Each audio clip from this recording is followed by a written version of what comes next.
नमस्कार मित्रांनो, आज आपण एक नवीन स्टॉक पाहणार आहोत. त्याचं नाव आहे CDSL. मित्रांनो, जर CDSL चा जर आपण विक्री विचार केला तर विक्रीमध्येही आपल्याला सरळ सरळ इथं बघा काय सांगतात. एक अपट्रेंड मध्ये स्टॉक होता. अपट्रेंड मध्ये आल्यानंतर हा स्टॉक अपट्रेंड मध्ये होता. अपट्रेंड मध्ये आल्यानंतर इथं 4 ते 5 महिने हा स्टॉक एका रेंज मध्ये एका रेक्टँगल मध्ये आपल्याला अडकलेला पाहायला भेटला.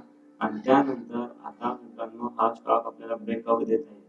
हा ब्रेकआउट हे चांगल्या प्रकारे देत आहे, कारण की ब्रेकआउट देतानाही याने काय आहे, फुल व्हॉल्यूम मध्ये ब्रेकआउट देत आहे. आपण यानंतर डेचा चार्ट पाहूया. डेचा चार्ट मध्ये आपल्याला नक्की पाहायला भेटेल की बघा हा स्टॉक काय केला, एकदम ब्रेकआउट कॅन्डल ही स्ट्रॉंग कॅन्डल पडली आहे.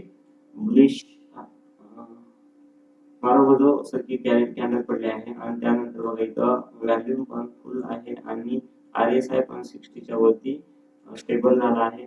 मित्रांनो, या स्टॉक मध्ये तुम्ही रडारवर ठेवा. तुम्हाला कमीत कमी 5-7 किंवा 8 दिवसात किंवा 10 दिवसामध्ये तुम्हाला नाही म्हणलं तर 2400 टार्गेट पाहायला भेटेल.